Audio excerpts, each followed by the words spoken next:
Buongiorno da Sicilia, 24 i titoli del telegiornale. Priolo non chiude, Eni investe 800 milioni per la riconversione industriale, firmato ieri al Mimit il protocollo con Versalis, il ministro Adolfo Urso sarà a Siracusa per assicurare certezze e garanzie ai lavoratori e imprese dell'indotto.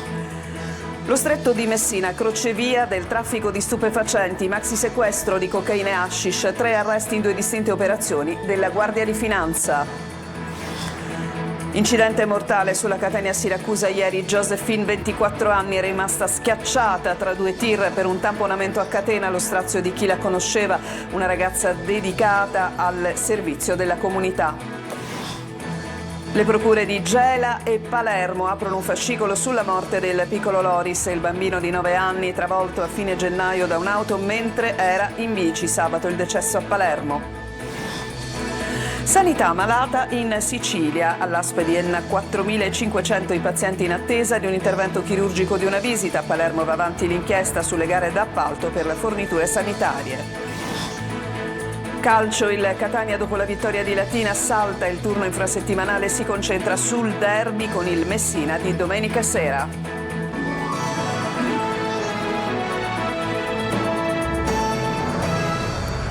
Bentrovati e apriamo il nostro telegiornale con una brutta notizia che riguarda un incidente stradale. A Catania un motociclista di 41 anni ha perso la vita appunto in un incidente avvenuto ieri sera in via Zia Lisa. L'uomo alla guida della propria moto avrebbe perso il controllo del mezzo finendo contro un'automobile in transito. L'impatto è stato fatale. Sul posto sono intervenuti vigili del fuoco che hanno estratto il corpo del motociclista rimasto incastrato sotto una vettura. Ogni tentativo di rianimazione purtroppo è risultato vano.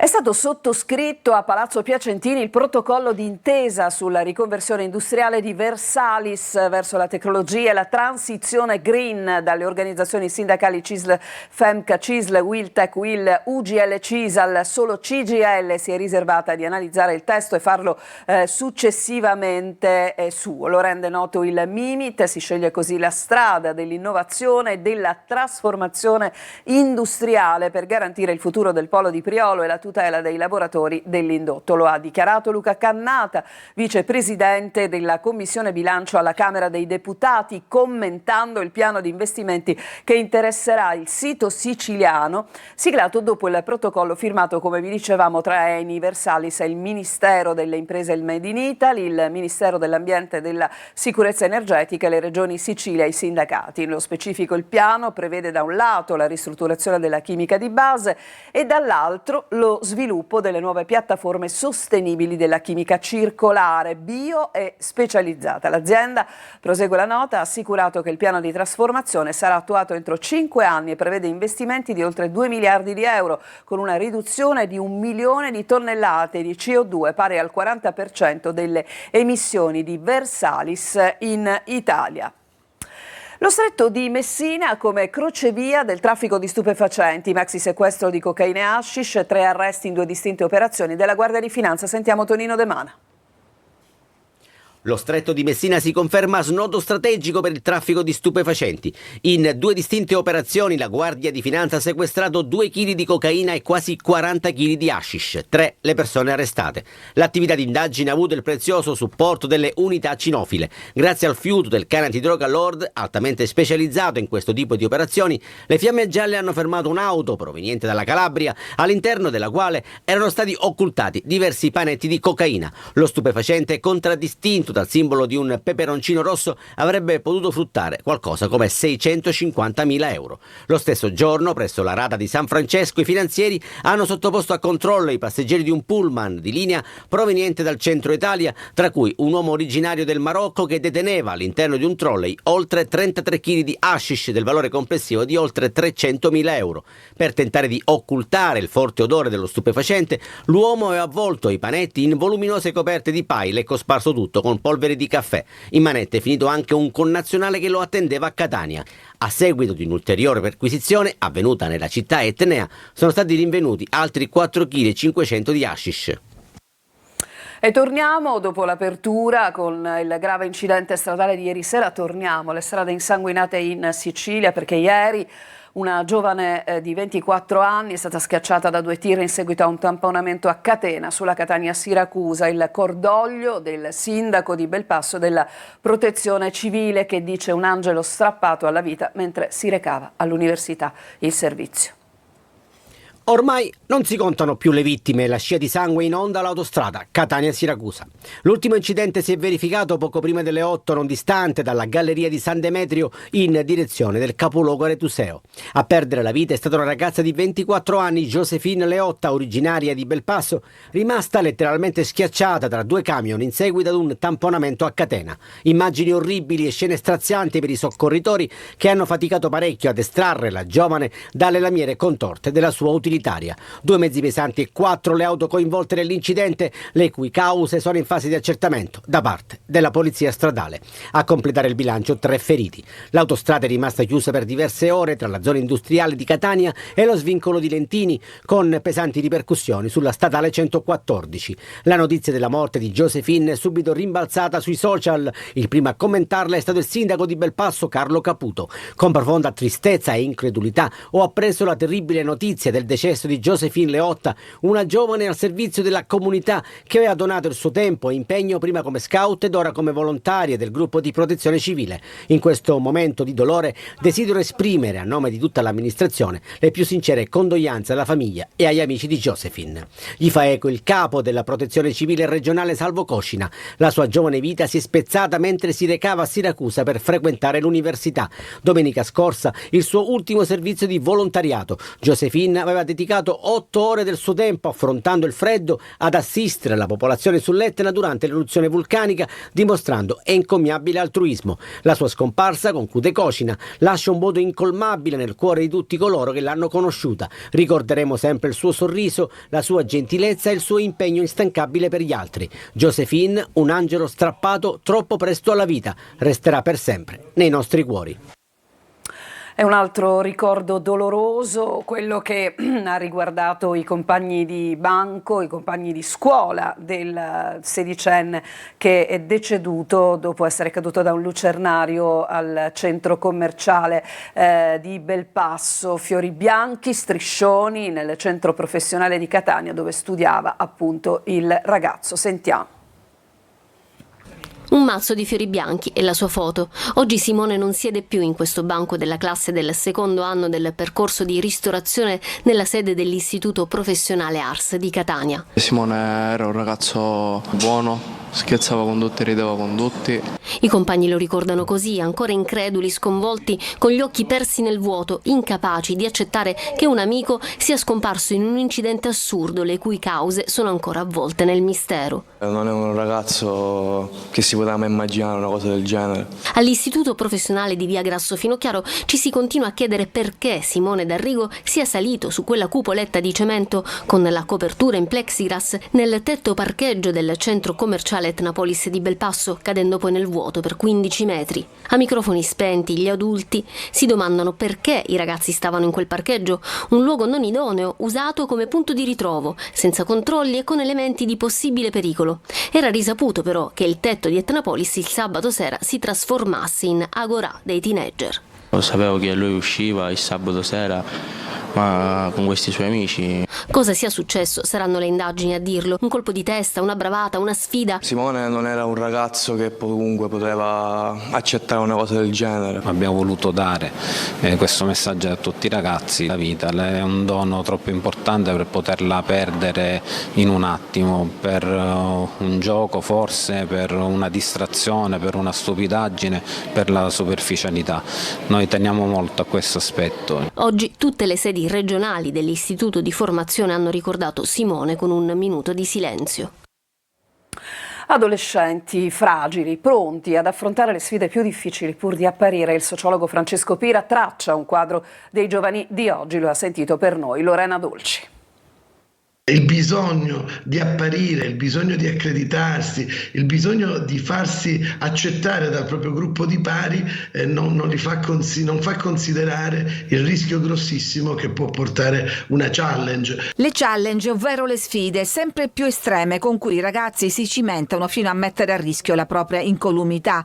Dal secchio gelato all'auto in corsa, una vita sempre connessa in vetrina, sospesa tra realtà e mondo virtuale. I ragazzi molto spesso non si rendono conto della differenza che c'è tra quello che stanno vivendo in maniera virtuale e quello che invece vivono nel mondo reale, e hanno questa condizione di vita, come la chiama uno studioso, il professor Luciano Floridi, di una vita che ormai è on life. La nostra vita non è più reale o virtuale, ma in questo stato costante, cioè siamo un po' qui, un po' lì. È il ritratto di una generazione fragile, dove, secondo i dati UNICEF, ogni 11 minuti un adolescente nel mondo si suicida. Ragazzi disposti a tutto per un like. Abbinando questo a una democratizzazione del privato, a far vedere le cose più intime, a condividere momenti della vita che non hanno motivo di essere condivisi,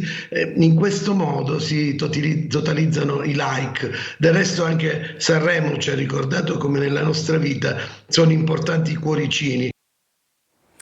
Loris, 9 anni, morto dopo un incidente e un ricovero ospedaliero. Le procure di Palermo e Gela aprono 2 inchieste per chiarire le cause del decesso. Acquisite le cartelle cliniche, si attende l'autopsia. Gerry Italia. Le procure di Palermo e Gela hanno aperto un fascicolo sulla morte di Loris Rodoti, il bambino gelese di 9 anni dimesso dall'ospedale dopo essere stato vittima di un incidente stradale lo scorso gennaio e deceduto domenica dopo un aggravamento improvviso delle sue condizioni di salute. Al momento l'inchiesta è contro ignoti. I carabinieri hanno già acquisito le cartelle cliniche dagli ospedali dove il piccolo era stato ricoverato dopo un incidente avvenuto nel quartiere Sette Farine, alla periferia nord della città. Dopo l'investimento, Loris era stato trasferito a Catania in gravi condizioni, ma poi era tornato a casa, dove negli ultimi giorni però aveva iniziato ad accusare nuovi malori, tra cui difficoltà respiratorie. L'ultimo ricovero a Palermo si è concluso con il tragico epilogo.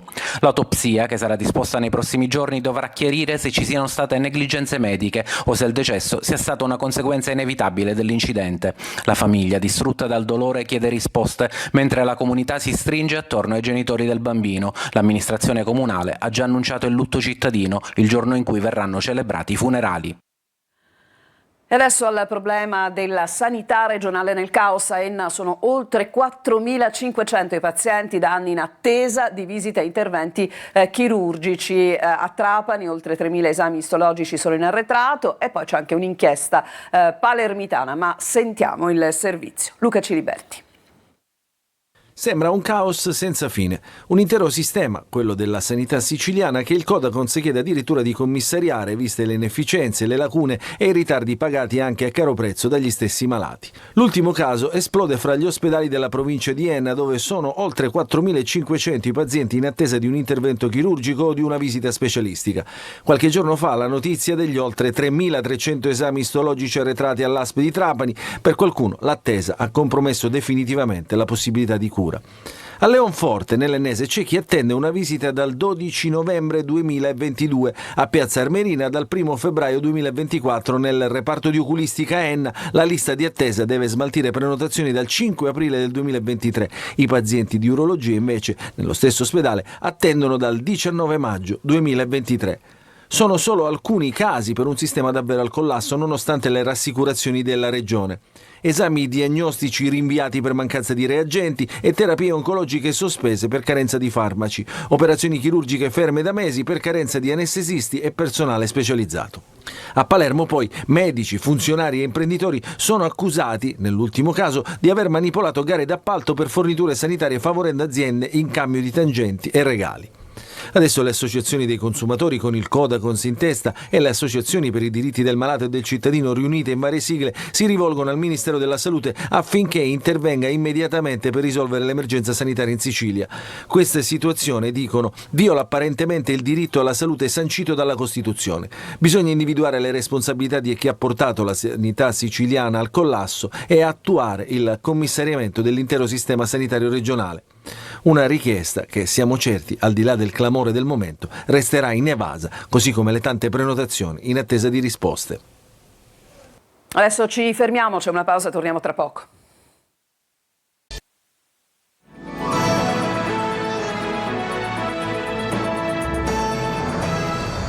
Seconda parte di Sicilia 24, i finanzieri di Palermo hanno sequestrato un patrimonio di oltre 3 milioni di euro a Giovanni Luppino, autista di Matteo Messina Denaro, arrestato con il boss il 16 gennaio 2023 davanti alla clinica La Maddalena, dove il latitante doveva sottoporsi a un ciclo di chemioterapia. I finanzieri, su delega della DDA di Palermo, che ha coordinato le indagini che hanno portato poi alla cattura del capomafia, hanno ricostruito il patrimonio di Luppino, condannato in primo grado a 9 anni e 2 mesi di reclusione del nucleo familiare, scoperto flussi di denaro che sarebbero stati destinati a finanziare la latitanza del boss di Cosa Nostra. Sono stati rintracciati numerosi bonifici e assegni emessi da personaggi vicini all'allora latitante proprio a favore dell'autista. E il procuratore capo di Palermo, Maurizio De Lucia,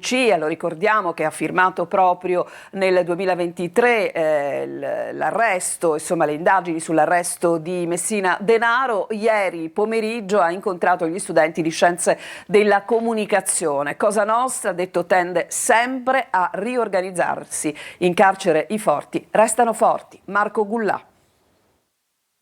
Selfie, strette di mano e tante domande per lui. Il procuratore capo di Palermo, Maurizio De Lucia, ha incontrato gli studenti di scienze della comunicazione dell'Università del capoluogo. De Lucia è tornato sull'ultima operazione che ha portato all'arresto di 181 persone e ha sottolineato un aspetto: Cosa Nostra tende sempre a riorganizzarsi e le carceri sono un luogo di estremo disagio per i deboli, ma sono un luogo in cui i forti restano forti.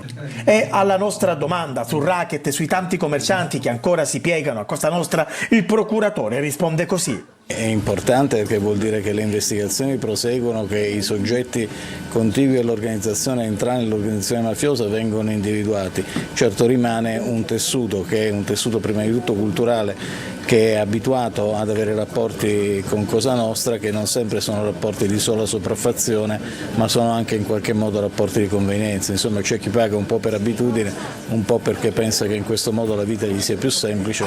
In realtà non è così, lo diciamo da sempre, e prima o poi arriveremo a una definizione chiara di tutta questa vicenda. De Lucia, ad una domanda di uno studente sulle comunicazioni tra carcere ed esterno, dice: ormai è facile comunicare perché, a parte i soggetti in custodia cautelare che vengono sottoposti al regime del 41 bis, gli altri hanno la possibilità di poter colloquiare attraverso telefonini che clandestinamente vengono immessi all'interno del carcere. E agli studenti cosa dice il procuratore? Che è in corso non da ora un importante momento di resistenza civile, oltre che il lavoro che fanno poliziotti, carabinieri e magistrati, e che questa resistenza civile deve portare a una vittoria finale. A Catania il nuovo capo della squadra mobile Emanuele Fattori, tra i suoi obiettivi proseguire il contrasto alla criminalità giovanile. Simona Mazzone. È arrivato a Catania, qual è il suo obiettivo? L'obiettivo è continuare su quello che è stato fatto finora. Emanuele Fattori, 52enne originario di Rieti, il nuovo dirigente della squadra mobile di Catania, città che lui stesso definisce complessa e impegnativa, ma interessante sotto il profilo investigativo. Una realtà dove non mancano fenomeni di criminalità organizzata, traffico di droga e devianza giovanile che porta spesso all'emulazione di modelli sbagliati. Devianza giovanile rappresenta un fenomeno da attenzionare, perché spesso vi sono delle manifestazioni emulative che portano a una devianza criminale che va verso l'alto, quindi un upgrade di livello, che poi può sfociare anche in atti cruenti. Dare risposte certe e immediate alla cittadinanza, offrendo la percezione della sicurezza nel quotidiano, e questo avviene soprattutto se si avvia una collaborazione con le forze dell'ordine, anche attraverso canali come l'app YouPol. È un'app, la nostra YouPol, che ha dato buoni frutti e che permette anche la segnalazione in forma anonima, e che ci dà il polso anche di fenomeni che rimangono più latenti e di zone che magari sono meno esplorate. Fattori che a Catania subentra da Antonio Sfameni, chiamato a Palermo, proviene dalla squadra mobile di Cagliari e prima ancora tra le sue esperienze nelle diverse realtà anche Trapani, Benevento, Roma, Stazione Termini, Firenze e Milano. Ci fermiamo ancora, un'altra pausa, torniamo tra poco con il calcio.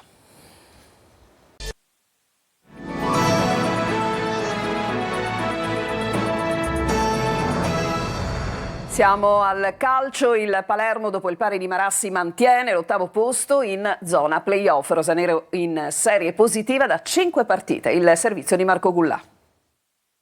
Da quando Poyampalo è titolare indiscutibile della squadra, il Palermo non ha più perso. In 5 gare 2 vittorie e 3 pareggi, ma i punti potevano essere certamente di più. A Marassi, infatti, contro la Sampdoria, per il rosanero è stata un'occasione mancata. I blucerchiati, in 10 per oltre mezz'ora, hanno consegnato al Palermo il pallino del gioco, ma la formazione di Dionisi non è riuscita a capitalizzare le occasioni avute con Magnani e Brunori. La Scala ha tirata fuori da subito la grinta, che dopo 50 secondi è passata in svantaggio, quindi non ha dato modo neanche di far vedere quello che voleva fare e l'abbiamo fatto bene. I ragazzi hanno avuto coraggio, hanno giocato, davanti avevamo una squadra forte, con giocatori forti, allenata bene. Il pareggio contro la Sampdoria conferma però uno dei principali problemi del Palermo in questo campionato. La squadra costruisce tanto ma concretizza poco. Venerdì al Barbera, prima della sosta, arriva la Cremonese. E andiamo alla Serie C. Il Catania dopo la vittoria di Latina salterà il turno infrasettimanale, dunque può concentrarsi sulla partita, sul derby contro il Messina di domenica sera. Marco Carli. Una settimana per preparare il derby, mentre le altre giocheranno nel turno infrasettimanale, tutte tranne il Catania appunto che doveva ricevere la Turris e il Potenza che invece doveva andare a Taranto. L'esclusione dei pugliesi e quella prossima dei campani rivisita calendario e classifiche e condizione del campionato. Il Catania andrà in campo in 6 dei prossimi 8 turni in programma e comincerà dalla gara del San Filippo di domenica, portandosi dietro alcune certezze da Latina. A parte il gol di Jimenez, celebrato giustamente in lungo e in largo, la partita del Francioni ha detto che il Catania ha imparato a reagire, era già successo in altre sfide immediatamente precedenti, anche se Toscano spera non sia necessario prendere lo schiaffo, cioè il gol dell'avversario, per ripartire. Ma il rotondo successo di sabato ha detto anche quanto sia fondamentale un giocatore come Lunetta, la sua duttilità, la capacità di cambiare il ritmo della gara e di supportare il gioco avanzato, soprattutto ora che Inglese non c'è. A proposito di poliedricità, è stata ribadita anche quella di Quaini, capace sempre di dare un valido contributo sia a centrocampo che in difesa, e di Frisenna, che in poche partite è stato schierato in pratica in tutti i ruoli della mediana. Poi col ritorno di Di Gennaro sono cresciute le alternative in difesa, Del Fabbro è rimasto in panchina tutta la partita. Bisognerà lavorare su come sbloccare il match prima dell'avversario e in tal senso darà una mano il ritorno di Stoppa dopo la squalifica. I due fantasisti alle spalle della punta, secondo Toscano, sono lui e Jimenez. Pronti al rientro anche Anastasio e Dal Monte. Importante avere in campo più giocatori che si prendano rischi, spesso componente che fa rima con qualità e che inevitabilmente libera dalla pressione. Quello che è successo nel secondo tempo di Latina e deve accadere con continuità se il Catania vuole regalarsi un finale di stagione da protagonista. Con questo servizio si chiude Sicilia 24 per questa edizione è tutto. Prossimo appuntamento con l'informazione alle 14. Vi lascio adesso con la rassegna stampa curata da Emanuela Corsi. A tutti una buona giornata.